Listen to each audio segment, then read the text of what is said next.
2.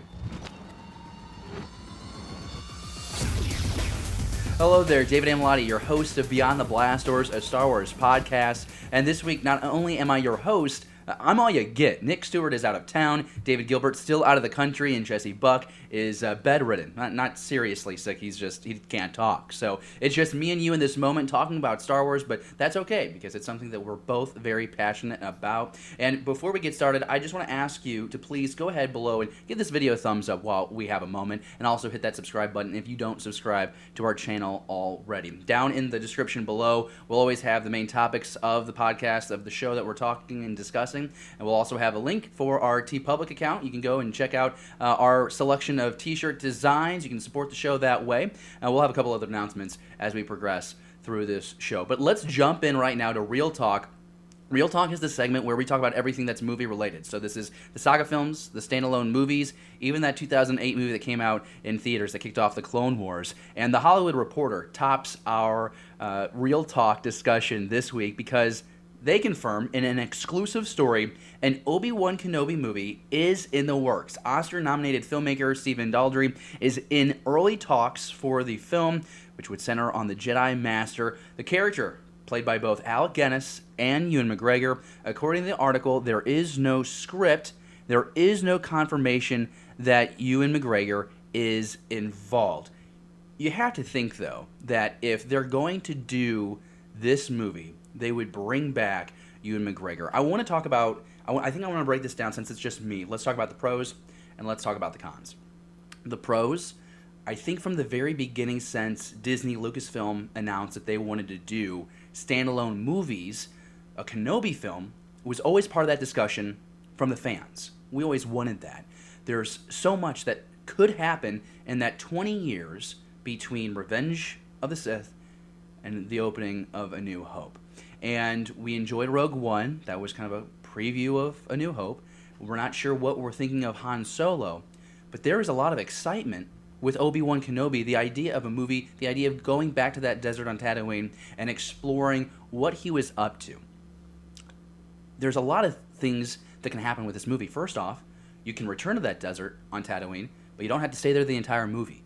There's nowhere where it said that Obi-Wan stayed on Tatooine the entire time. He was just desolate, isolated in desolation. I'm thrilled at the idea of seeing where they can go with this story. I promised you positives. The positives is this movie is finally happening. Of the first 3 standalone movies announced, this is the first one that we asked for. The fact that you're probably going to get Ewan McGregor back. I can't imagine that they're not going to have Ewan in this role. He's been very vocal about how he would love to come back and do a movie. At one point, he said, I believe it was a Collider interview, where he said that he would be open to doing a trilogy centered around Obi-Wan Kenobi. I don't know if a trilogy is necessary, but at least one solid film. That character deserves it. You can make the argument that he is the best acting element of the prequel trilogy, aside from not Alec, I was about to say Alec Guinness, but Ian McDiarmid's Palpatine, seeing that character arc kind of flushed out through the prequels. But between the Emperor and Obi-Wan, those are your 2 best elements, I think, of the prequel areas, being able to go back and see those characters flushed out. I'm also really excited about the directing choice, because Stephen Daldry has quite the reputation in Hollywood, quite an established resume. He is nominated, and I think this is going to be a great duo. I think this is a great seasoned director that they're going to bring in to do a Star Wars film. We're seeing that Disney is kind of moving away from bringing in young actors and letting them experiment with the Star Wars films. It seems like we want veteran directors now who are going to play in the Star Wars galaxy, ensuring that the films still have that Star Wars feel. It's clear now over time and over many, many discussions that Phil Lord, Chris Miller were not creating a film that felt like it belonged in the Star Wars galaxy. So there are a few positives. I can't really think of any negatives. What's the negative in all this? I mean, the only argument is maybe we're shrinking the galaxy because it's another movie about an era that we already know a lot about, and it's about a character we know quite a bit about. Like I just said, we flushed that character out quite a bit, an extensive backstory in the prequels. And then, of course, we have what we know from the original saga with Alec Guinness, and then some side stories. I mean, the Clone Wars, my goodness. I mean, there's 5-6 seasons of material where we really got to know the character of Obi Wan Kenobi. So if all that happened there in the Clone Wars, I would think that there would be plenty to happen in that 20 years, like I said, between Revenge of the Sith and A New Hope. And I guess that's where this conversation goes, because this is a bright light right now for Star Wars fans. There's really no negative, like I mentioned. So how are they going to execute this movie? I would speculate, and I want to talk about this a lot more next week when we have David and Nick and Jesse back. But what is his opposition? What is his foe? I don't think anyone wants a movie where it's just Obi-Wan slicing up some sand people. That's not very enticing.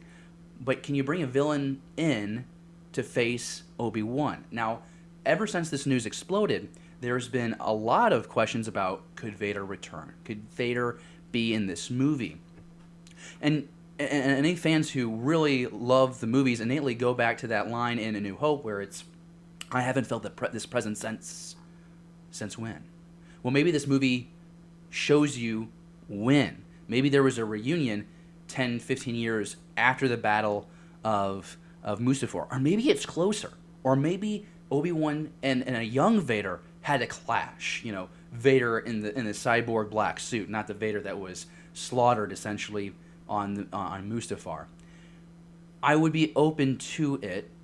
There's another line in A New Hope where they approach each other for that final lightsaber duel. When he talks about how, once, I was the learner, you were the master, but, now I am the master. Only a master of evil, Darth, and that whole exchange.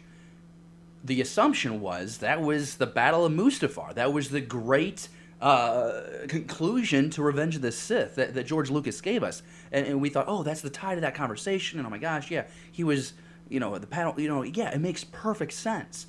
But maybe not. And that's okay, because that's the whole point of these standalone movies, is to expand it. So let's expand this story of Obi-Wan Kenobi, and then let's fully move on to another era of Star Wars that we maybe not have explored as well. We talked about it last week, right? With Disney creating its own streaming service that's slated to drop somewhere in 2019, you're thinking, well, that's obviously where they're going to drop a live-action Star Wars series. There'll be a Netflix-esque Star Wars live-action series that many people are hoping to be, Knights of the Old Republic. And that'd be great, but that's 2 years down the road. What are they going to do in the meantime? Well, we kind of already know, right? We have the Han Solo movie, we have Episode 9, then you have this Obi-Wan Kenobi movie. And again, keep in mind, this is in early talks. Like they said, no script. The story says there's no script. I'm hard-pressed to think that you could get a director on board without a script. I'm thinking it's going to be very hard to get an actor to sign on without seeing a script. I think because of all the ridicule the prequels got, some deserved, some not, I think Ewan McGregor is going to really analyze that script and decide, is this something that I want to put my name on? And I'm thinking with all the attention to detail and the time that Disney has taken with formalizing the stories that they've given us so far, it's going to be a story, I think, that really wettens Ewan's chops, and he's going to want to get back, don the Jedi robes one more time and be in the desert. I think that would be really great. Part of me, going back, years, I was always hoping that if they ever did a standalone movie, kind of what they're doing right now, I wanted to see Obi back in the Clone Wars action. But I think what we got in the Clone Wars was that we got Obi-Wan being at the top of his game in the Clone Wars, and I don't know if that era gets revisited on screen, live action wise. Maybe, just maybe, crazy thought, Hayden Christensen returns to this standalone movie. Now that's been discussed quite a bit as well, and I'd be open to that as well. Maybe he's in the suit. It was a powerful moment, if you remember back in Star Wars Rebels, right? That season finale from season 2, I believe, where Ahsoka blasts off the helmet, and you see half of Anakin's face there. Conveniently still has his eyebrow. But not the point. It was very powerful because there was a familiar face that you saw in there.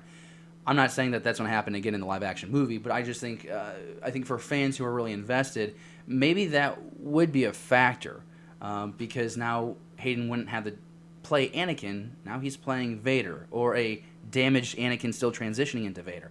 Very interesting, but I like how these factors come up. And I guess the last thing I want to talk about in this, because I'm sure that we'll talk about this more extensively next week when we have the full crew together.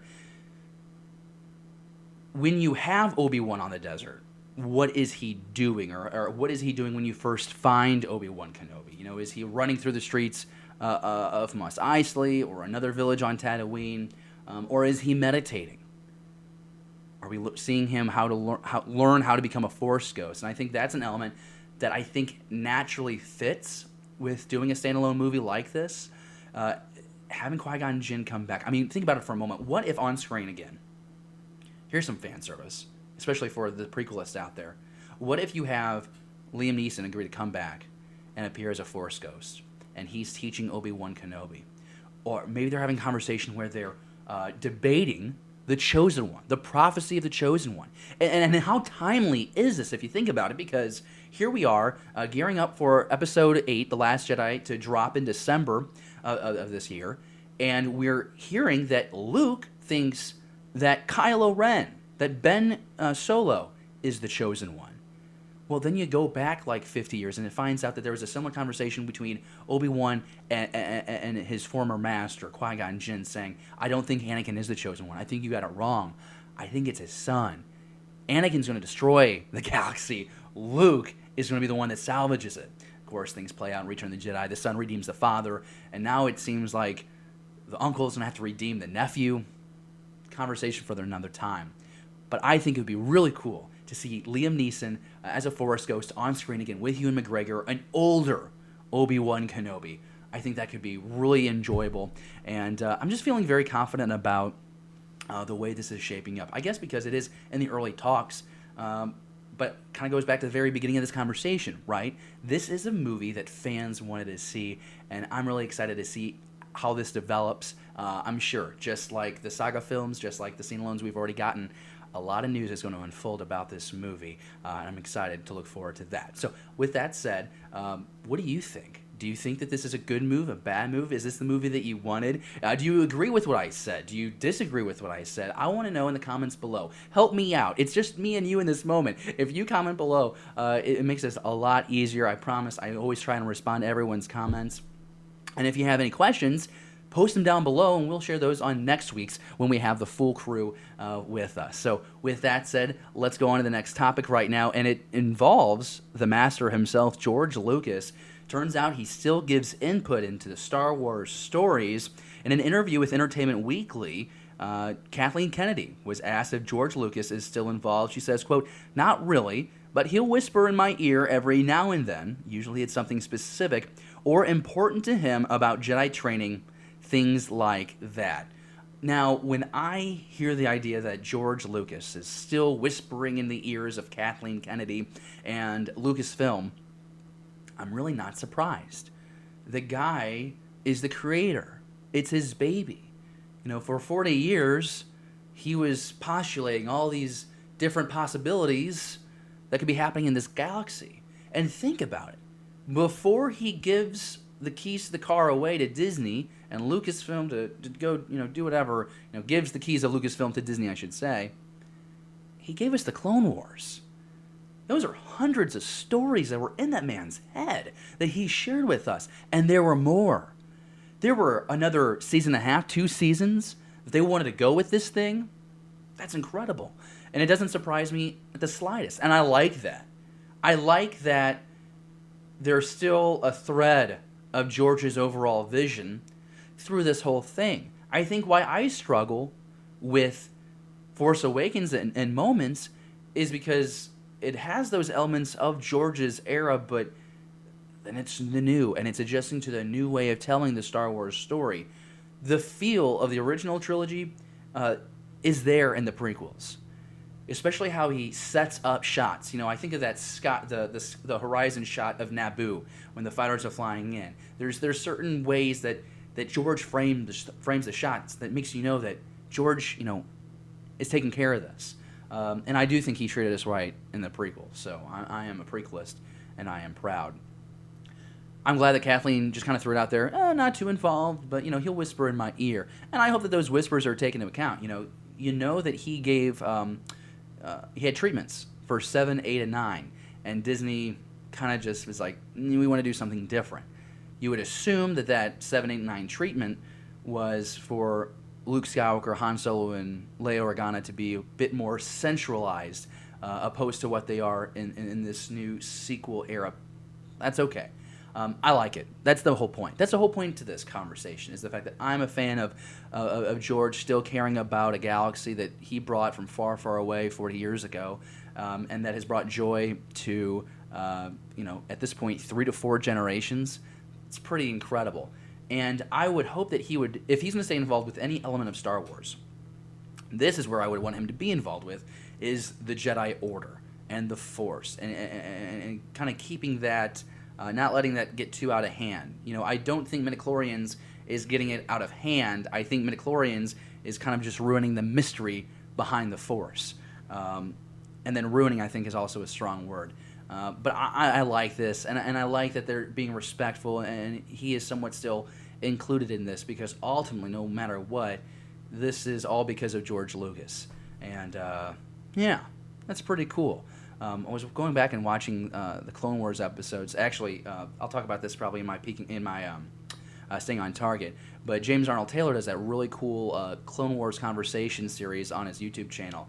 And those guys are talking about how there were messages from George. George is very specific about this, the way you're going to deliver this scene. And it's not micromanaging. I think it's just making sure that themes and a certain style is maintained with the Star Wars galaxy. And we should all be fine with that, because those elements, is what helped us fall in love with the series. So if you agree or disagree with me, comment it below. I'm going to say it after every topic, because I want to know what you think. This is how we make the show better, right? When we're having a conversation, this would be even better if I were live right now. Wouldn't it be? Don't worry, it's something in the works. We're going to jump down to the third and final topic of the segment. Real talk is what we're in. And it might just be time for us to create a new segment for Ron Howard. He recently revealed a glimpse of Pinewood Studios in a great little video and an interesting image. And I'll pull this up here on your screen if you're watching us. If you're listening, you can find this image on our Facebook, Twitter, and Instagram account. But it's an interesting image of an Imperial Gunner Engineer helmet that's on a control panel. And this panel, to me, is pretty interesting, because I've never seen a panel like this on a Star Destroyer, but I have seen it on the Death Star. And that's opening up a whole new, conversation of speculation. Are we going to see the Death Star in the Han Solo standalone movie?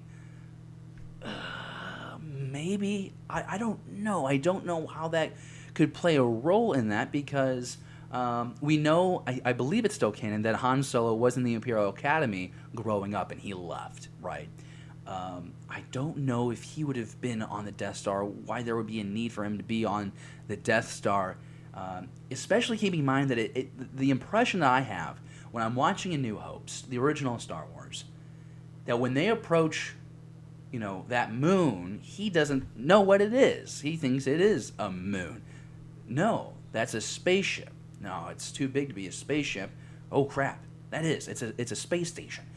So I don't know how that would work out, unless you do have Vader or a big Imperial player show up in this movie and they are stationed on the Death Star that is under construction.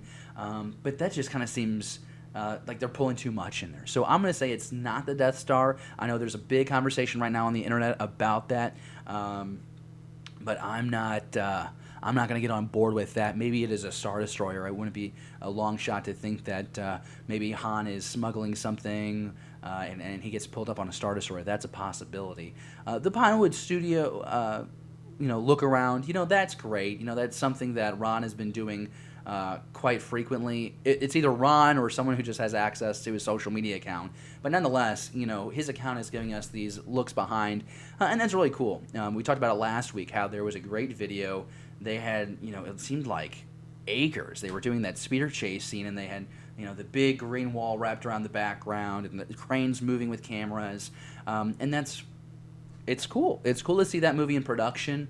I'm wondering if, maybe there's such an emphasis there to make sure the fans are happy and we see the cool things happening behind the scene, and we kind of relax and kind of ease off with our negativity, because I think a lot of people have been negative, and we're guilty of that. I mean, there were times where, we try to be positive, but, we've been tainted, with what we've heard from the set, and of course the directing debacle. I have restored faith, especially knowing that this movie is essentially going to be Ron Howard and Kasdan teaming up, writer-director duo, to bring us this film. And remember, at the beginning of this, all we heard was that Lawrence Kasdan's script was sensational. It was maybe his best work yet, which makes sense because it's his swan song, right? He's done after this. If it's that good, I want Ron Howard following that script. I don't want him deviating from it that much. And if we're going to get that, plus a couple sneak peeks, once every couple of weeks of the set, then I have nothing to complain about it. And all I can say is, well, let's just get to May 2018, and let's see what Ron is able to do with Lawrence Kasdan. I think, we should all look forward to that. Especially if they do get it done by May 2018. There is some speculation still that they'll need to push it back to December, but right now it's still May 2018. So that's going to do it for Real Talk. Real Talk, the segment where we talked about everything that's movie related at this point. I hope you enjoyed it, and I have an announcement for you. Before we go on to the next segment, Pages, Pixels, and Pieces, I want you to remember that we have a recap of the 2017 Riley SuperCon on our channel. Our own Rebel Steve Hyman, our field reporter, took to the floors, booths, and escalators to give us that boots-on-the-ground perspective, speaking with cosplayers of the 501st Legion and the Mandalorian Mercs. You can find that video right now by checking out our YouTube channel. So right when you're done with watching this video, you can go on to watch that. We'll actually have that included. We'll have that linked up at the end of this episode. So stay through the episode, and we'll directly link you to that video. Pages, Pixels, Pieces. This is a fun episode. Well, it is a fun episode, but this is a fun segment is what I meant to say. I'm talking incessantly. I usually get breaks because I usually have three other bodies here with me. But nonetheless, Pages, Pixels, and Pieces, where we'll talk about a few things, a lot of gaming news, but first let's talk about some comics. Star Wars 34 dropped on bookshelves, and this is with Jason Aaron, and the art and color is by Salvador Larroca and Edgar Delgado. And I've said this before, I enjoy the main Star Wars lines. Sometimes it deviates in directions that I'm not a big fan of, but when it's grounded, it's pretty damn good. You're not going to find much better storytelling with Star Wars, especially in the comic book format, than this line. And we're following Sana Saros and Lando Calrissian during this issue. And I don't want to give it all away. I try not to give it all away on the episode. When we do breakdowns, we tell you, we give you a good play-by-play of what's going on. But here, I'll try not to give everything away. But, we do know that they're working together. Sana has made a deal to get some Imperial blasters with pirates. And she basically is double-crossing 3 or 4 different parties. The Hutts are involved. And Lando is there to kind of help her out, and we're witnessing that we know Lando to be this charmer, this suave, good-looking man. It does not work on Sana Saros. And again, if you're not following the main line, and you're like, who the hell is Sana? She is a character that we have new because of this line. We know her to be someone who used to smuggle with Han and to escape an unfortunate situation. They had a claim to be a husband and a wife together. So there's a really funny and surprising reveal that hopefully I didn't just ruin for you. If you go back, I don't know, I think it's something like almost 20 issues when she pops up to kind of bust Han's balls. But I think I enjoyed it. These are two characters. One that is beloved by a lot of fans for a very small role he played in Empire and Return of the Jedi. And then Sana is this character that's developed a fan base because of her involvement with the comics, and I think it's cool. I would say what this comic does is kind of speaks to the diversity that's happening in the galaxy. This comic was great, and it was led by 2 black characters, and I really. I think that's great, especially hearing from some of my friends. I have female friends who love the Dr. Aphra line because here's a fun, strong, kind of quirky female character that they can latch on to. And it's cool to see that everybody has characters that they can really identify with, because when you look at them, they look at you. I think that's great, and that's what I think that's what Disney's approach is. It's taking that galaxy from the 70s and 80s that was predominantly older white men and a couple of women, and now we're getting male and female and black and brown and yellow and just everything. And I think that's so great, because that's Star Wars should be shared by all, right? So, people, they're really talented, and it's going to be great. I got sidetracked. I lost my moment of thought. I lost my thought in that moment. But yeah, that's the point. I like the fact that we have two black characters leading this, because again, it's reinforcing the diversity, that message of diversity that Disney is pushing out there. So I would encourage you to pick that up if you're not on the main line at this point. Again, that's Star Wars issue 34. How about you go to your bookshelf, your comic book store, and look on the bookshelves for the trades to kind of catch up that way. Because that's kind of a pain in the butt if you're going to try and track down 30-something single issues. But the trades make it a lot easier to consume. I know that if David were here, he would tell you trade is the way to go. Let's jump to the next topic, because we're here in Pages, Pixels, and Pieces, and we're moving along on this one-man show, but it's me and you in this moment, and it's absolutely delightful. Sam Witwer is a really cool guy. He's a voice actor, and he's known as several characters in the Star Wars galaxy. He helped bring Maul back to life. He's voiced Emperor Palpatine. We got our first dose of him really as Starkiller in the Force Unleashed video games 1, 2. So badly wish a third would have happened. But nonetheless, in a live stream on Twitch recently, he shared that Starkiller was almost brought back to canon through Star Wars Rebels. Dave Filoni was going to bring Starkiller in as an Inquisitor. And, wow, that would have been fascinating, wouldn't it? Because once you heard about Starkiller based in The Force Awakens, everyone just kind of shrugged their shoulders and go, okay, guess we're not going to get Starkiller himself back.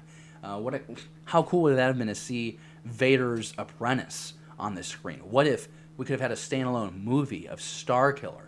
And essentially, when you go back and you play those games, or you go online, you can find all the cutscenes from the video games. Those are movies. They really are quite cinematic. I think it would have been fascinating, but it would definitely have locked down. Now that I say it out loud, wow, that maybe does open up a lot of possibilities. Well, he's an Inquisitor in this moment, but what was he beforehand?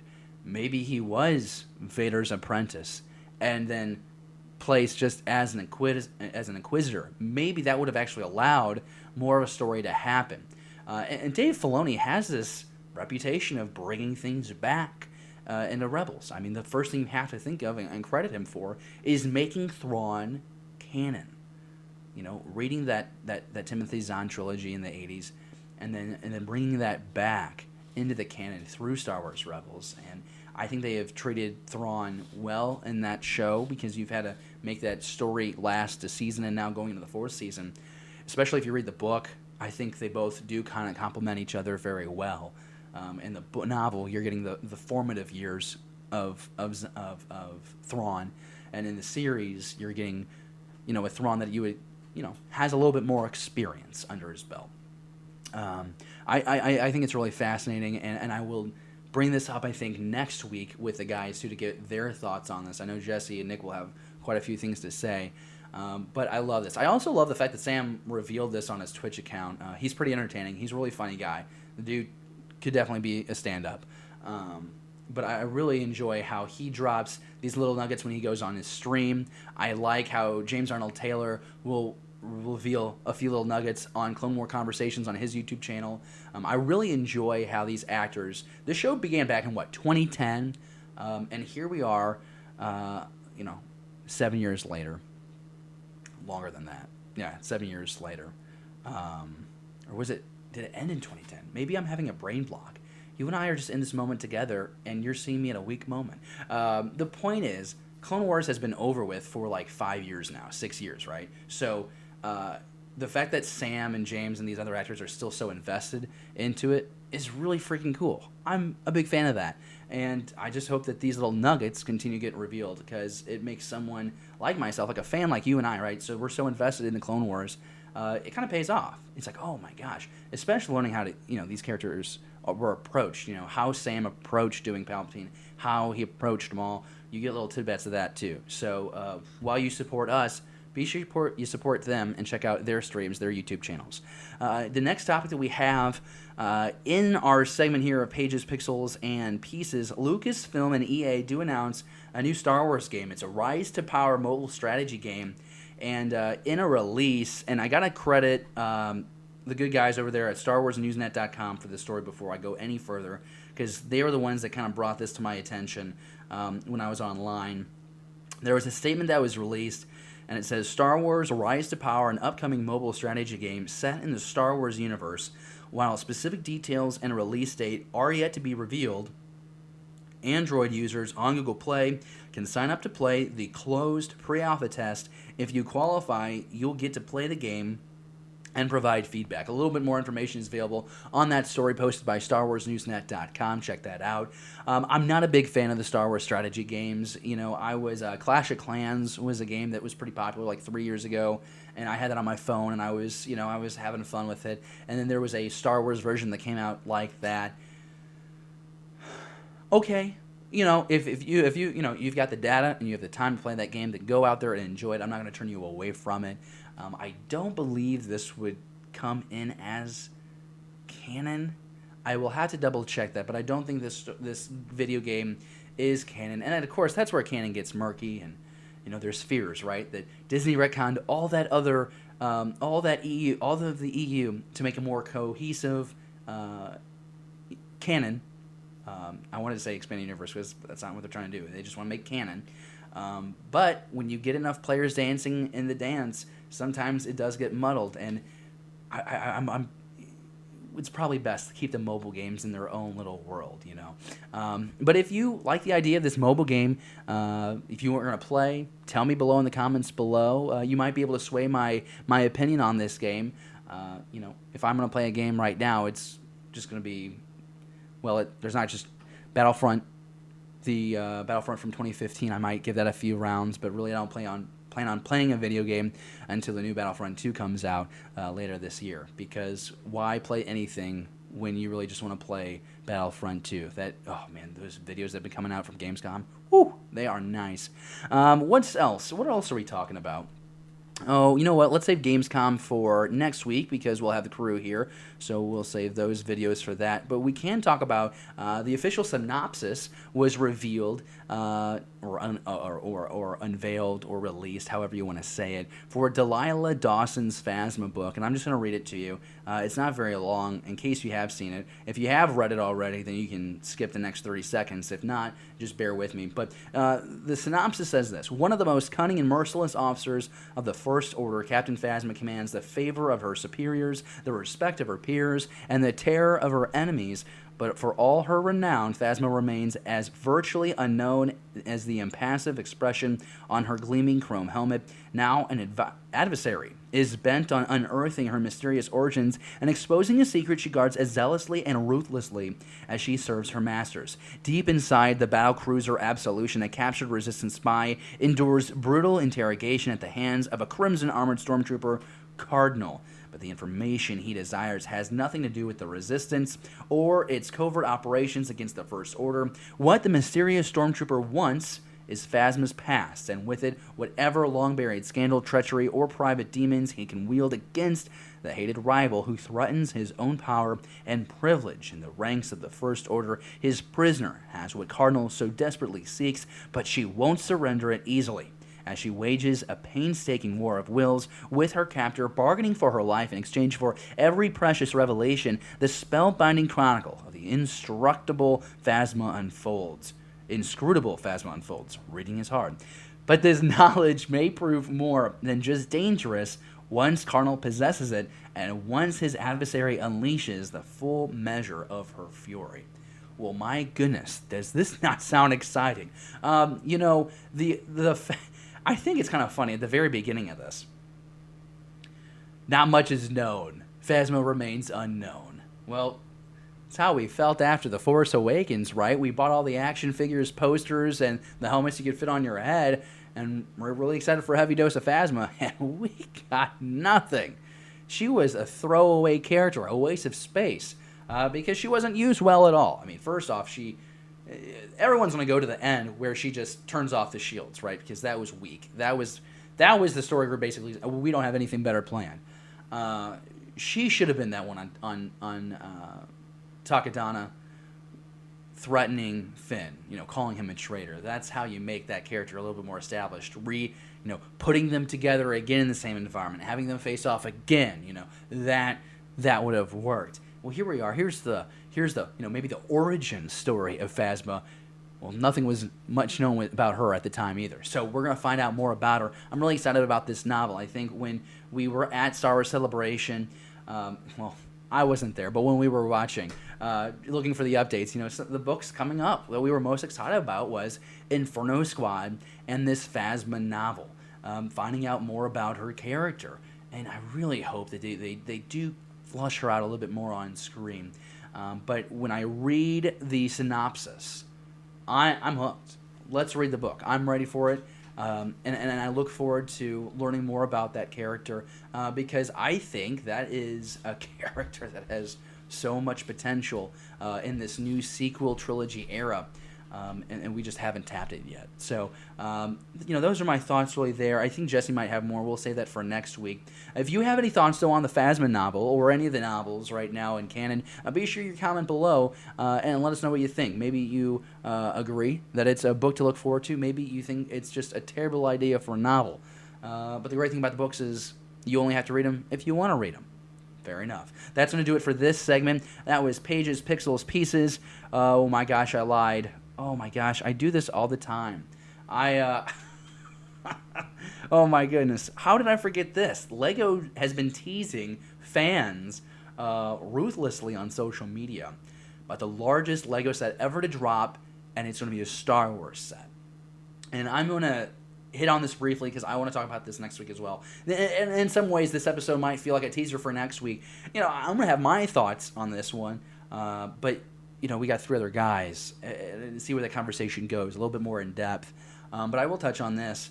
I think it's great that it's a Star Wars LEGO set. I would think that, since the Star Wars sets have been coming out since '99, I think, those have always been the front runner. I mean, before the Star Wars line, you really only had, pirates and cowboys and adventurers and, that's cool. Ninjas, that's fine.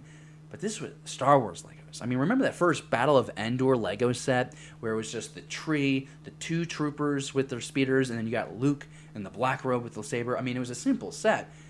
You had so much fun with that, A set so simple, but there was so much possibility with that Lego set. Especially if you got a green Lego board and you put the tree down, you're like, oh man, I need 10 of these sets so I can actually have a forest that they can, race through. When you think about the largest Lego set ever coming to Star Wars, I think the innate thing to think about is, well, what possibly could it be? If you look back in the past, what we've gotten is several renditions of the Millennium Falcon. We've gotten a couple of renditions of the Death Star. To me, it'd be a real big letdown if it was another Death Star or a Star Destroyer. And I did a little research. I got the top five largest Star Wars Lego sets to date. And this is going to take us back. I'm going to start at 5, go to 1 real quick. 2002, the 10030 Imperial Star Destroyer that had 3,096 pieces. Thus, the year before, at number 4, at 3,152 pieces, the 1022-1 Super Star Destroyer. I say the set number is weird because it's weird to say. I guess I could just say same singular, but you know what I'm saying. It's that Star Destroyer from 2001, and again, just over 3,100 pieces. Coming in at number 3, this was a beautiful set, and you can still find this in stores. I think the Lego store in St. Louis, I know, still carries it, but it's the Sandcrawler, 75059. This thing came in at 3,296 pieces. Man, it is just so such a nice set, and it had a lot of playable features, which is really cool. Number 2 on the list. This is the second largest Lego set, Star Wars Lego set to date. 10188 Death Star, 3,800 pieces. It was 3,803 pieces. And that took up a lot of space, and it was also pretty expensive. And then, of course, the largest one, the largest Star Wars Lego set to date, dropped at a whopping 5,195 pieces, the 10179 Millennium Falcon. And so when you look at the top five, when you look at the top five largest Star Wars Lego sets to date, you have Star Destroyer, Death Star, Falcon. Those are for the top five. And we've gotten several renditions of the Millennium Falcon as a regular set, not just as a UCS model, right? You had that original where it had just like the 4 hemispheric pieces that saved them from making a whole lot of extra parts in the set, to now the latest ones that we got with the Force Awakens. I don't know what it would be if it wasn't the Death Star, or if it wasn't, another rendition of a Star Destroyer.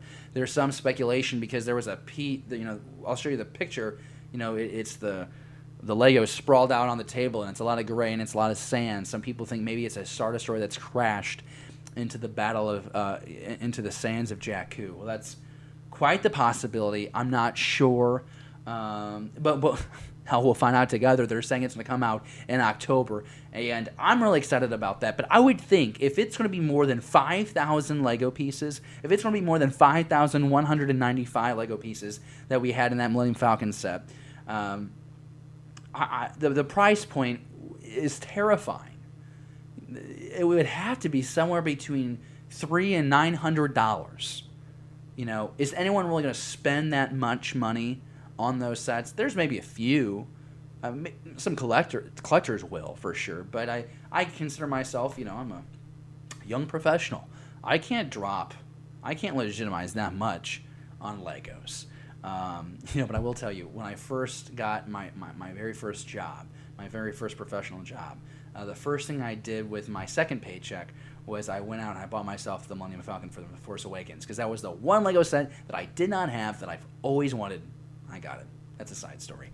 Let me know if you have any ideas what that largest Star Wars Lego set of all time will be. Comment in the comments below. You can also, I should have been mentioning this too, you can always hit us up on Facebook and Twitter, also Instagram. You just search Beyond the Blast Doors.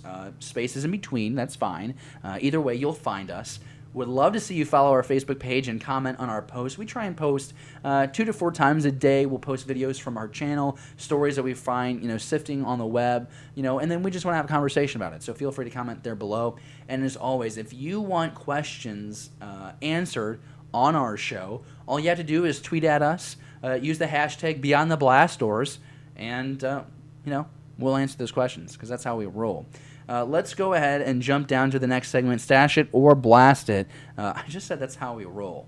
That statement is incorrect for 2 reasons. 1, it's just me this week, and 2, we don't really roll. That's not really our style. We kind of just sit here.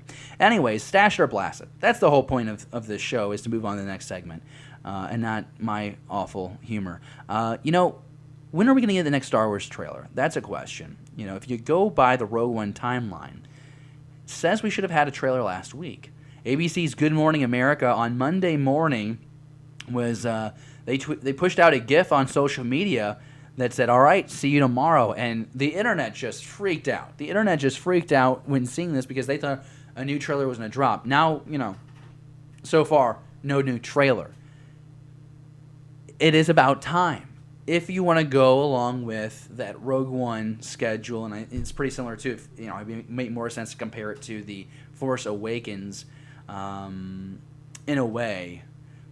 No movie will be promoted like Force Awakens. We kind of said the same thing with Phantom Menace, right? There's going to be no movie promoted like this. Okay, well, fast forward to 2015. Yeah. No movie. The promotion will not match what would happen for Force Awakens. And it paid off dividends in the box office, one of the highest grossing movies of all time globally. So when will we get the next? I would think we have to get a new trailer by the end of September. And I'm not sure where they would drop it, Does ESPN or, does just Disney have any ties to maybe the World Series? And they would drop it there. Well, now if you're talking about the World Series, now you're looking at late October, early November.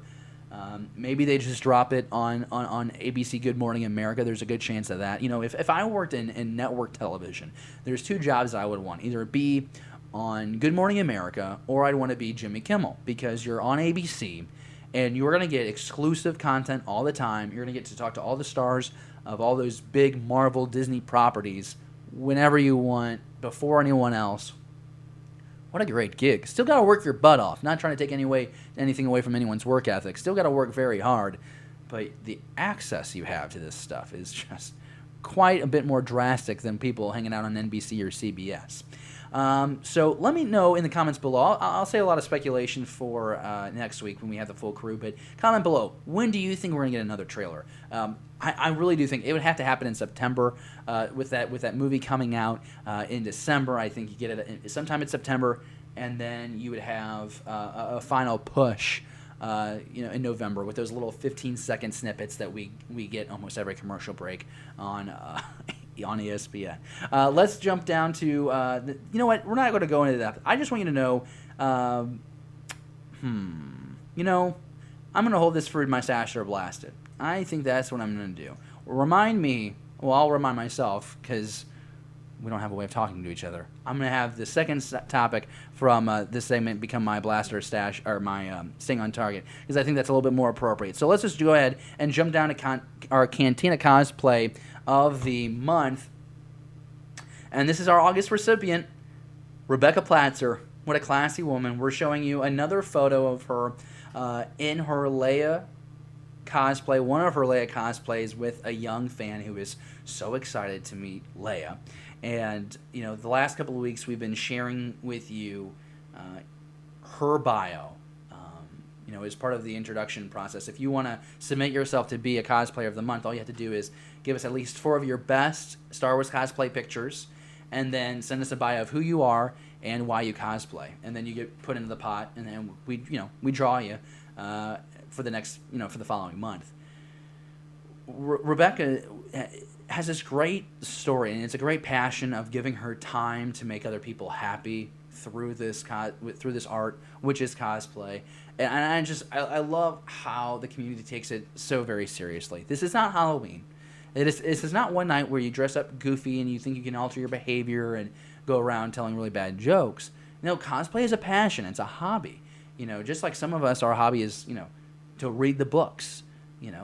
There's cosplayers out there. Their hobby, their passion is to craft a character. Maybe it's mimicking a character that is in actual canon, or it's creating their own Jedi or bounty hunter or Sith Lord, whatever it is.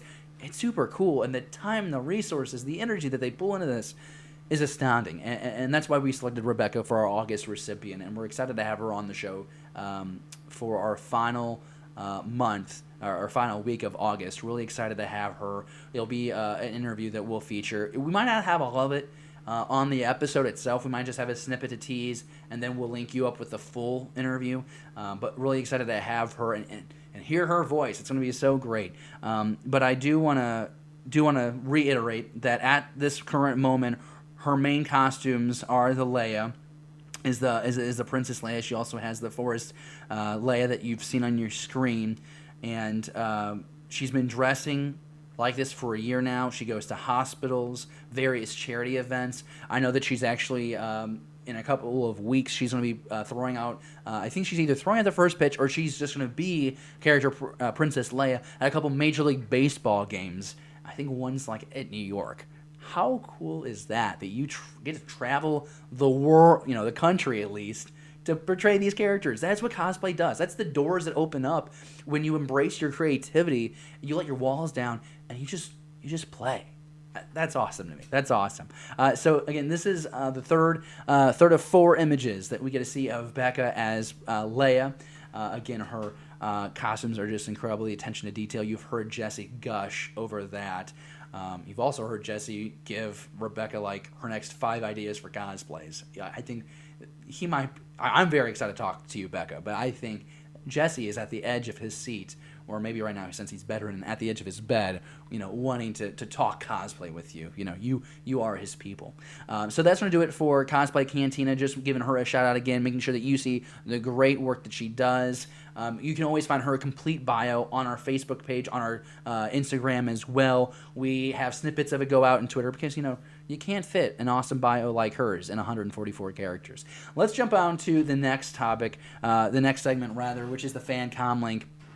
And it's incredible. We've been doing this show together for almost 50 minutes at this point. And that's crazy because it's just me. Usually we have, Jesse and David and Nick, and we're all having conversation, and, Nick has to read the comic book here because he doesn't read it before the show, and David doesn't know where we are in the show because he doesn't look over the show notes right, and Jesse doesn't look at the show notes at all. That's the dilemma. That's usually how this shtick works, right?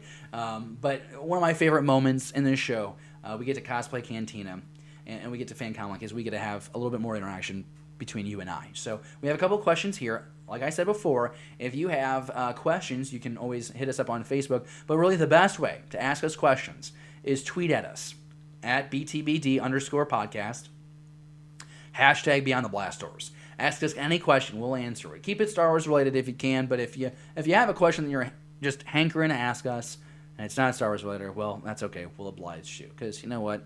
We appreciate you watching our show. So the first question comes from Star Raptor. Who is your favorite new character from the Disney era of Star Wars?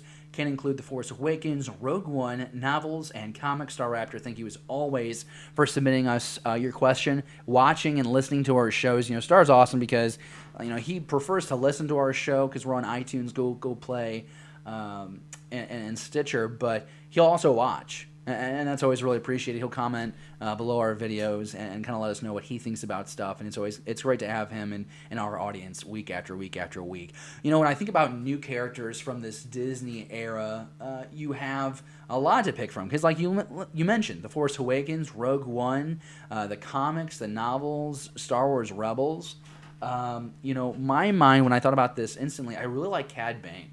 I think Cad Bane is a cool bounty hunter. And because he's gotten more screen time, he's been able to be flushed out more. To me, he's the most badass bounty hunter. Jesse would really throw a fist down my throat if he was in the room right now. What we know about Cad Bane, I think he's far more intimidating of a force than Boba Fett. Strategy, dry humor, really good with a blaster. And if you think about it, he does have some elements of the Mandalorians, the jetpack, the jetpack that he doesn't wear on his back, but he's got those jet boosters on his ankles. But I just think he's great, and to see him progress as a character through Star Wars: The Clone Wars is pretty cool.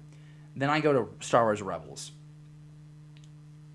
I think Kanan Jarrus is a really cool guy, but how do you bring Thrawn into it all, and I think Thrawn qualifies because really, even though he was an expanded universe, coming in that Timothy Zahn trilogy, that wasn't really, was it canon, was it not canon? Yeah, he is now, and like I mentioned earlier in the show, Thrawn is just a really enjoyable character that when he's on screen you're watching an animated character. There is so much life, and the performance is done so well that Thrawn, I think, is really captivating on screen. So I'm going to say those two for sure. Kanan Jarrus is a third. I could rattle off a lot, but let's go Thrawn and Cad. Bit of a coincidence, I guess, that they're both bad guys.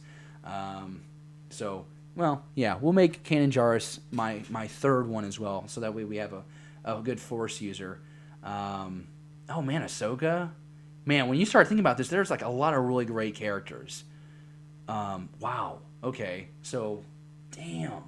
So now I don't know why I didn't even think of Ahsoka. I guess because like Ahsoka has been around so much now that it kind of feels like we've always had Ahsoka. Because she's everywhere now, right? She's in Rebels. She was in Clone Wars comics. She's popped up I think a couple times. So it's like. Wow. Okay, cool. So for me, erase the board.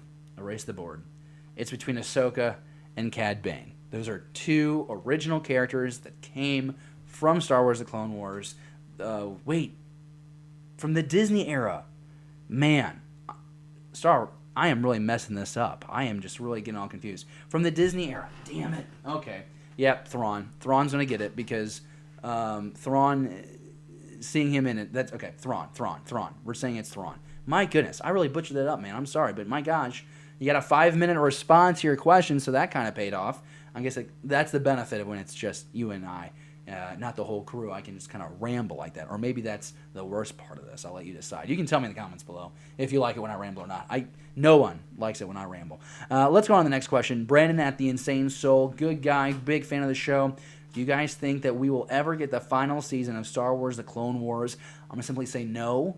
We'll bring this back up to discussion next week when we have the full guys, because there's a lot of opinions there. Do we want it? Yes. Will it happen? No, it won't happen. Brandon Treadway at Brandon Erd 12. I think there's like a play there with the N, so it's like Brando Nerd 12. No. How much does the Phantom Menace improve if you replace Jar Jar Binks entirely with Captain Tarpals? Well, you're not taking out the element of the Gungans in general, right? Which is what some people had a problem with. I think the Phantom Menace in general is such a different movie if you just change the voices, right? So like, what if you give the Gungans like a deeper sound? What if you don't make the battle droids Ranger? What if you get rid of that and it's like a more aggressive sounding voice box? I think Phantom Menace, in a lot of people's eyes, then changes drastically. Captain Tarpals was more of a general, and it was more serious. It wasn't as much, I don't know if you even want to call it slapstick humor. It might be better.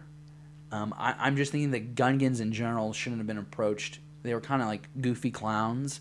I think you can keep them the same way visually, but I think if you give them a different voice in general, it wouldn't have mattered if it was Captain Tarpals or Jar Jar Binks. I think the making them too comical was the downfall of that species in the series, and especially the character of Jar Jar Binks.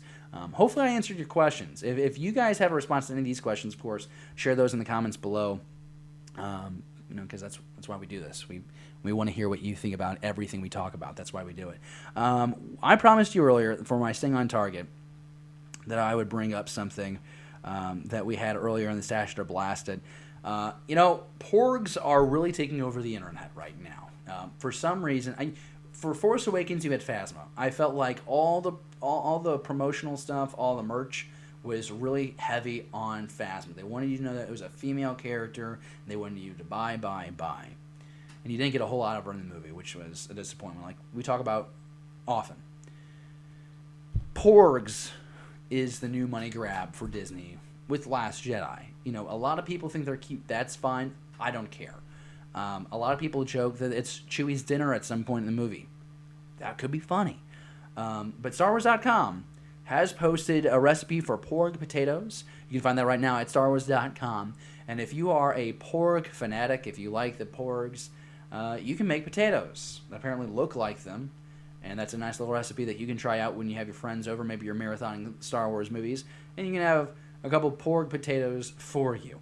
Now, my original Staying on Target, I feel like I got to tease it every week because James Arnold Taylor does such a great job. Clone Wars Conversations just had a recent episode drop, and I loved it. It was the part 2 we got of the Sam Witwer interview. And, James really took his time finishing the second part. It's the first two-parter we got in this series, and I like how he's spacing them out. But getting a second hour with Sam Witwer and hearing him go back and forth with James was just a real treat, and I encourage you to check that out. You can find links to that on our Facebook and Twitter pages as well. Well, that's going to do it for me this week. My goodness. You and I together just spent an hour together, no interruptions. I only lost my train of thought three times. That's not so bad. This was a good challenge, though. Can I do the show solo? Well, maybe I can, but it's I don't think it's as much fun when you don't have the other guys, but hopefully you had a good time, and I'd really appreciate it if you had comments down below if you enjoyed the episode, if you like this one-man show, if you think I did well, just if anything to boost my confidence when I'm doing the show with the group, that I actually seem to be, helping structure a good conversation, because that's the job as the host. I give feedback during the week, most episodes, but really I'm here to set up the conversation. So for these guys that I'm doing this, but they're not here. But for Jesse and Nick and David, for them to go in deep and explore Star Wars and the topics that we discuss. So I really do hope you enjoyed this episode. I know it's being posted a little later than usual. We just had a hard time with, some loss in someone's family and travel and work. This is something we do on the side. It's not something where we're able to, this isn't our living, but it's a hobby and it's a passion. We get to share it with you, and we're so very thankful. So, as always, please follow us on Facebook, Twitter, and Instagram. Give us a thumbs up on this video. Subscribe to our channel. Please share our videos with your friends. We need your help to get the word out there about our show. Right now, we're at 155 subscribers on YouTube. It would be incredible to hit 200 here by the end of September. That would be really spectacular, and it's going to take a lot of work on our end, getting our videos out there and pumping more videos back out there. And it's also going to take you, sharing our links, and it would mean so much to us. So that's it. That's episode 13, and I need a drink of water, and I might need to take a nap after all this. Thank you so much for watching. May the Force be with you.